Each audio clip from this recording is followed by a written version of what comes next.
You know, yesterday it was raining like crazy, and today it's just really hot.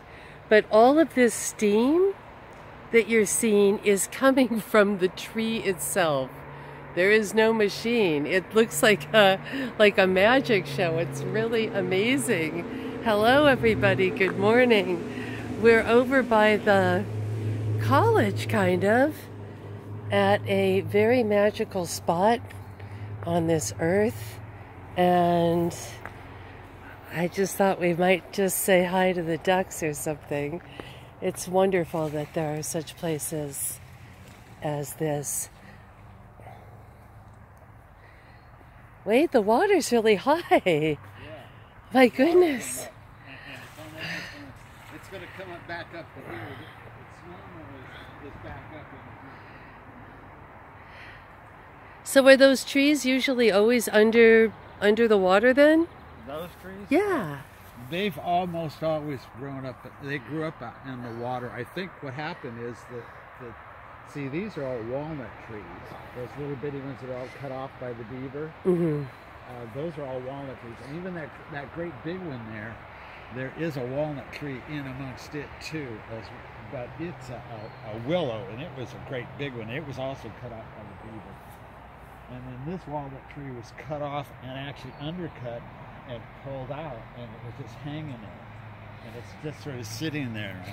Were they planted at the same time the kiwis were planted? No, these were planted by the squirrels taking nuts off the tree over there. Oh, okay. And they just, they're up in this tree, and they dropped them out of the tree. But check this out.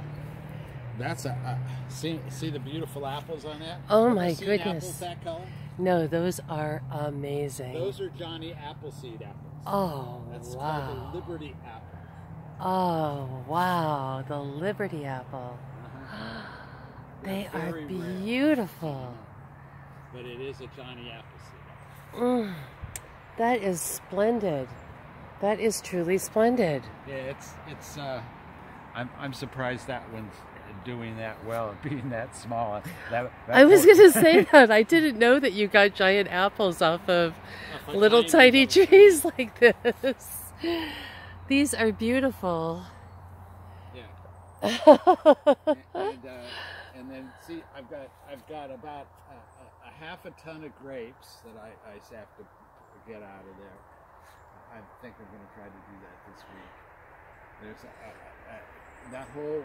that is one grape bush, and if you can see right up in there, here, if you go back around here on this other side here, where I can show you some of the grapes.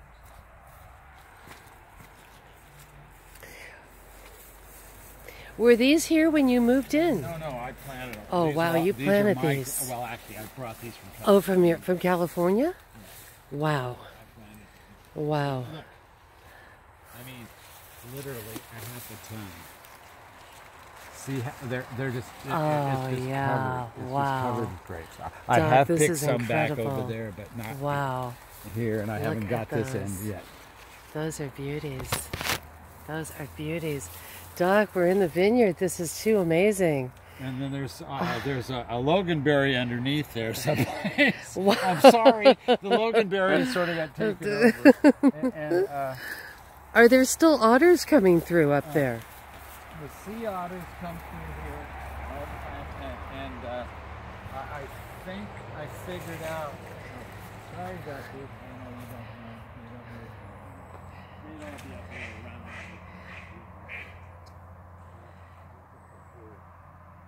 Maybe all going. Where's the food?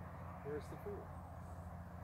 But I pulled the blanket stuff out of over there because the water got so low, I actually got to see some stuff that was in the near the bottom of the pond, you know, sort of thing. Oh.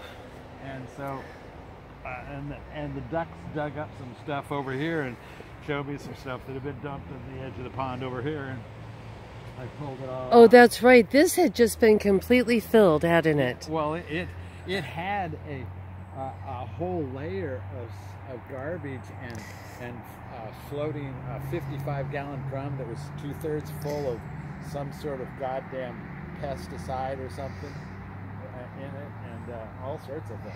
This is a really amazing restoration. Oh yeah, it's been called pristine by the county hydrologist. Wow, that is incredible. And I'm still pulling. Wow. You know, 5 water beds, 4.5 water beds over there, and another 3 or 4. I guess I was over here, and so yeah, that's what this whole area. There used to be something there. We used to walk across to that thing. I do remember that. It was a pile of plastic and water beds. This entire my area. God, my God. And, there was some roots growing over the top of it, and some grass growing over the top of it. And the ducks, because I was feeding them there, they dug through it, and I noticed this stuff, and I started pulling it out, and it was a nightmare. Incredible. Yeah, and that's incredible. And it was like that all the way along here. Whoa. And then all the way along over there. And I had never. You can actually see a huge piece of concrete. If you walk back over there, you can see the concrete and the big, completely waterlogged logs that were over on the side. That whole side there for 30 feet had these things hanging down it. And the water on that right over in there, I don't know, it's something over 6 feet deep. And that was before the pond came up. And there's a spring in the pond, right? Oh no, it's there year round. There's no water coming into it most of the year, and there's this has just come back up the 8 inches in the last month. Incredible, incredible.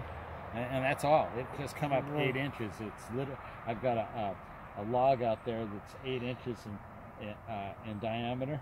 Right there, that's underneath this tree, and so it tells me when it comes up. This is the first come up, and then once it gets up in the wintertime, it'll all come up and fill in here.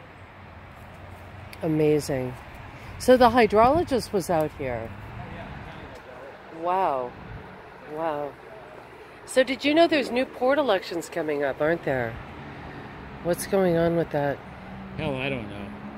Or have you just given up on those horrible people and you're with your beautiful ducks now? Well, no, I'll vote against somebody who I know, but I don't screw with the port anymore. I'm screwing with the Thurston Conservation District and the Chamber of Commerce and the Farm Bureau and people like that right now.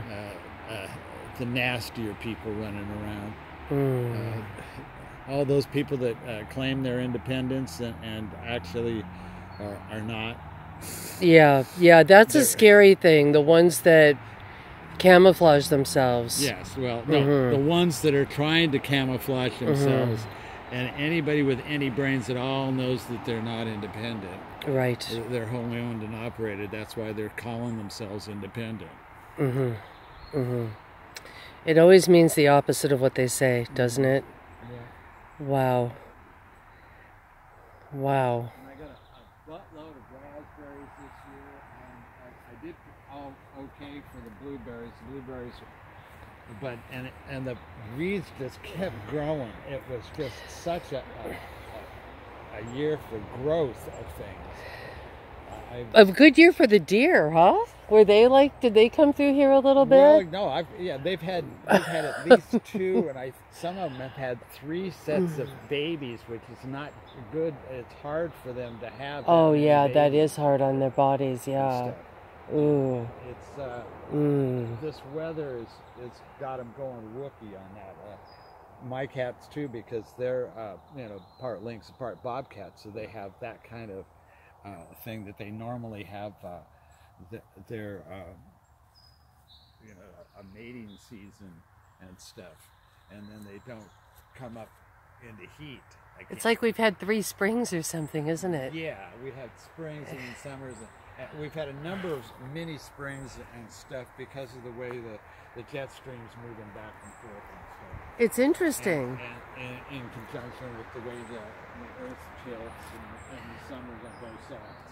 And stuff, because instead of having a group of 8 different jet streams, that went, in bands basically across the world, from the Arctic one, then there was a subarctic, and it went all the way down to the equator. There's basically 4 on the top and 4 on the bottom. It used to.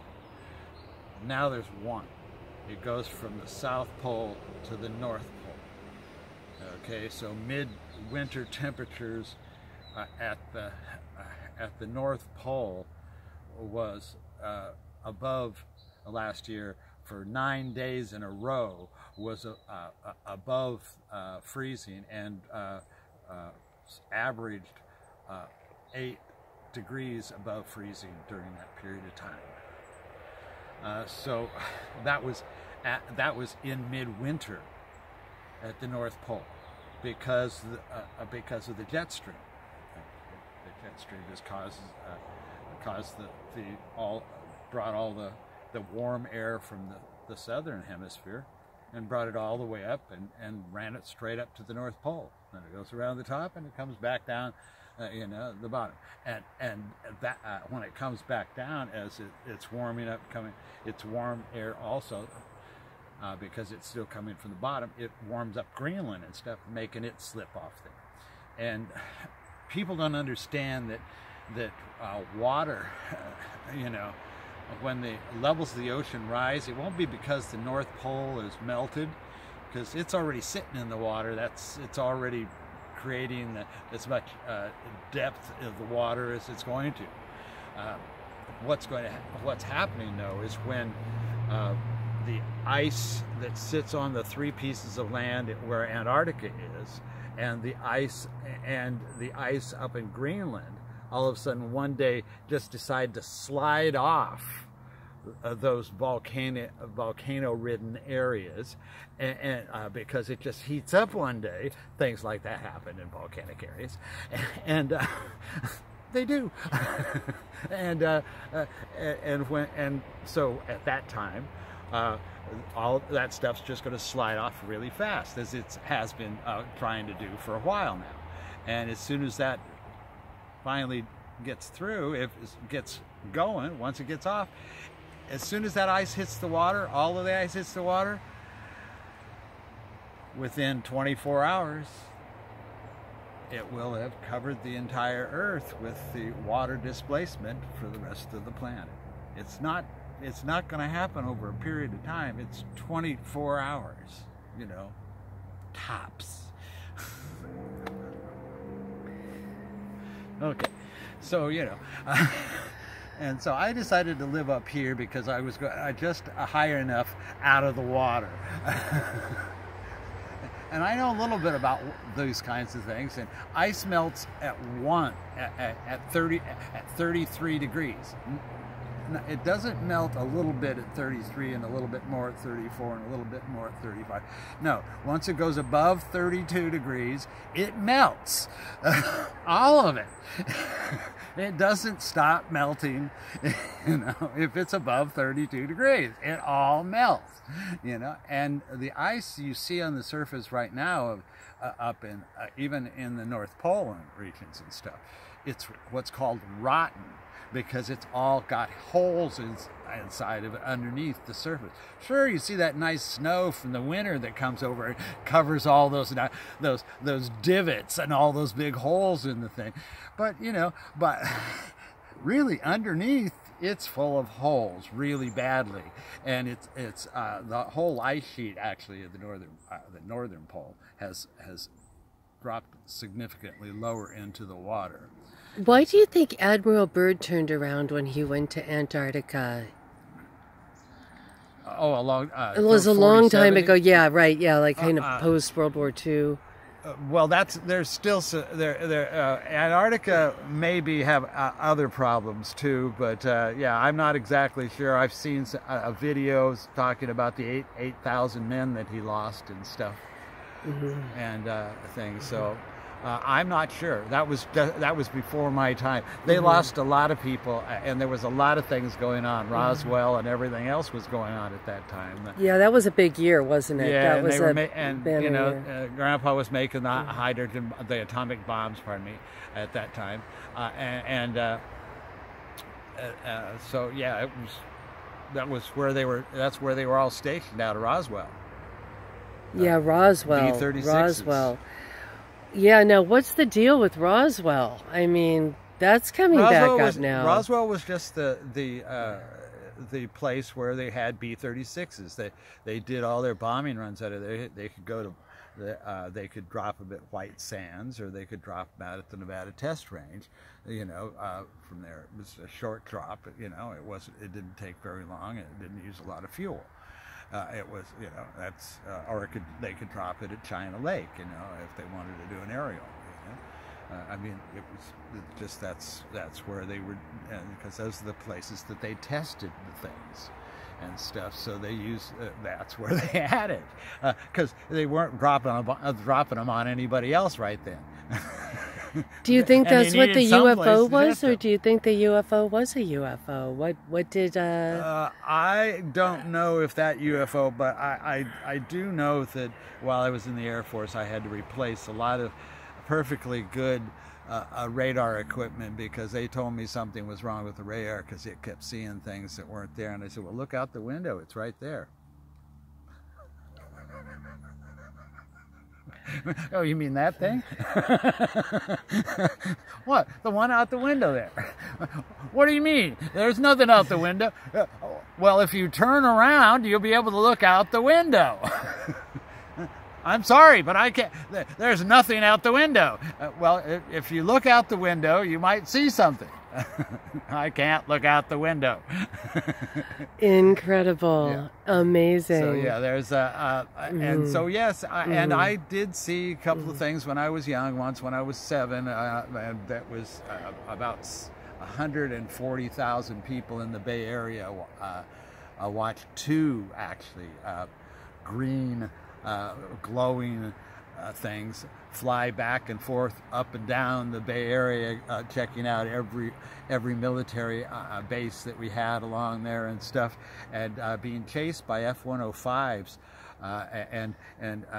It was really funny because the F-105s were the 2 F-105s would come up, and these things would zoom up real fast, and then come up, and they'd look around, and they'd go around like this, and then they go pew, and they'd be gone again, and then they'd come right back again and look and going, gee, I haven't seen one of those things in 10,000 years. They still fly those here? Boy, are they backward.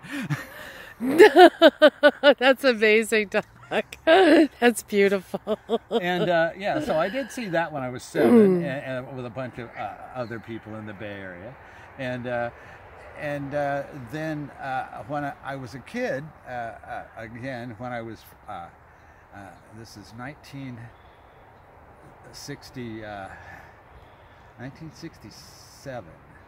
Okay,